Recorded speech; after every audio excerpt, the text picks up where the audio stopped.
নমস্কার বন্ধুরা, আজকে আমরা কচি সজনে দিয়ে দারুণ স্বাদের একটা রেসিপি করব, যেটা আপনারা গরম গরম ভাতের সঙ্গে পরিবেশন করলে আর কিছুই লাগবে না। এই একটি পদ্মেই পেট ভরে ভাত খেয়ে নিতে পারবেন, এতটাই টেস্টি হয়। তাহলে চলুন দেখে নিই আজকে রেসিপি। সবার প্রথমে এখানে নিয়েছি এক মুঠো কচি সজনে, আর এই সজনেগুলোকে কেটে নেব।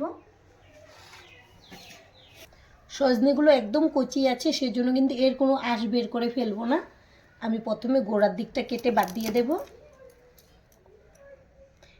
এরকম টুকরো টুকরো করে কেটে নিলে কিন্তু হয়ে যাবে। সবগুলো সজনে কেটে নিয়েছি, এখন একটা বড় বাটিতে নিয়ে নেব।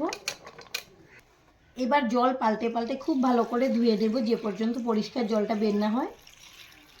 আর এখানে আমি একটা আলু ভালো করে খোসা ছাড়িয়ে কেটে ধুয়ে নিয়েছি, আর এখানে দুটো টমেটো কেটে নিয়েছি, আর সজনেগুলোকেও খুব ভালো করে ধুয়ে নিয়েছি। এখন থালাতে নিয়ে নেব।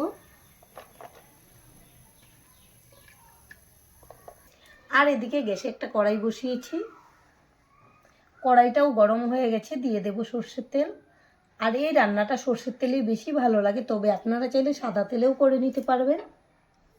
এখন তেলটাকে একটু গরম করে নেব। এখন তেলটাকে নেড়ে দেব। এবার দিয়ে দেব আলু,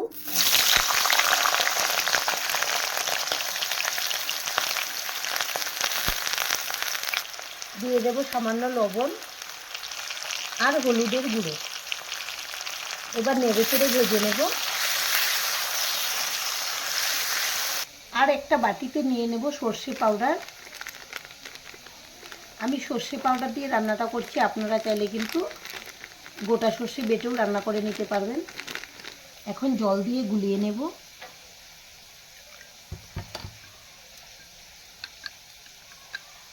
এবার এটা রেখে দেব সাইডে। আর এদিকে আলুগুলোকে খোলা অবস্থায় একদম লাল লাল করে ভেজে নিয়েছি। এখন একটা বাটিতে তুলে নেব। কড়াইতে তেল রয়ে গেছে, তবে আরেকটু তেল দিয়ে দেব। ফোড়নের জন্য নিয়েছি একটা তেজপাতা, দুইটা শুকনো লঙ্কা আর কয়েক দানা কালো জিরে। এবার ফোড়ন খুব ভালো করে ভেজে নেব, একটা মিষ্টি সেন্ট বের হওয়া পর্যন্ত।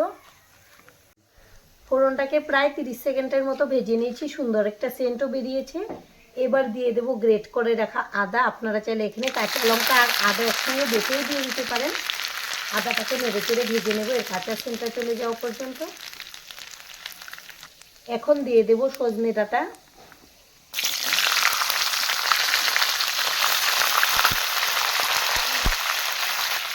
দিয়ে দেবো স্বাদ অনুযায়ী লবণ। আমি আলু ভাজাতে লবণ দিয়েছি, সেটা বুঝে কিন্তু লবণটা দিতে হবে, যেন বেশি না হয়। এখন নেড়ে চেড়ে ভেজে নেব।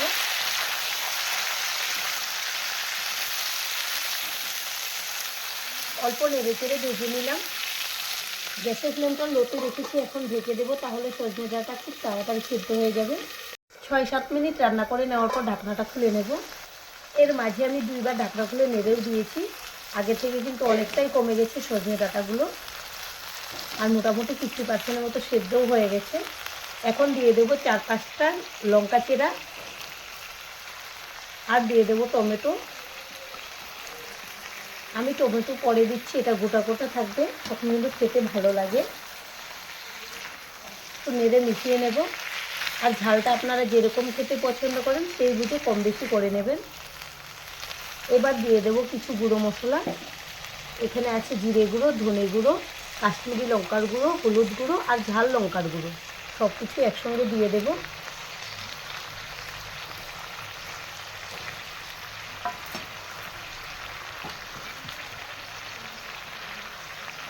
সামান্য একটু জল দেব। এখন খুব ভালো করে নেড়েচেড়ে মিশিয়ে নেব। এখন আবারও ঢেকে দেব। যতটুকু সেদ্ধ হওয়ার বাকি আছে হয়ে যাবে। আর গ্যাসের ফ্লেম কিন্তু লোতেই রাখবো। আরও 5 মিনিট পর ঢাকনাটা খুলে নেব। এখন দিয়ে দেবো ভেজে রাখা আলু। এবার নেড়েচেড়ে মিশিয়ে নেব।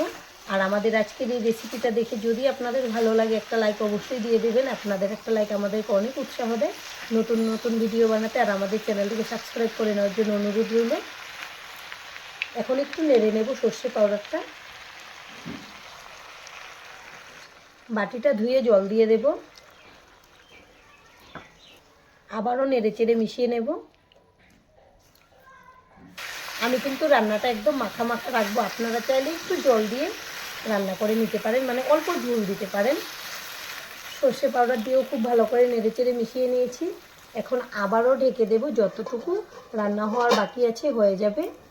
আরও 5 মিনিট হয়ে গেছে, ঢাকনা খুলে নেব। এর মাঝে একবার ঢাকনা খুলে আমি নেড়েচেড়েও দিয়েছি। এখন কিন্তু সব কিছু খুব ভালো করে সেদ্ধ হয়ে গেছে, দারুণ একটা সেন্টও বেরিয়েছে। আমাদের রান্না একদম রেডি পরিবেশনের জন্য। এখন একটা বাটিতে নামিয়ে নিচ্ছি। আপনারা এইভাবে এই রান্নাটা করে খাবেন, আশা করছি আপনাদের ভীষণ ভালো লাগবে। আর আজকের ভিডিও এখানেই শেষ করব। সবাই ভালো থাকবেন, সুস্থ থাকবেন, ধন্যবাদ।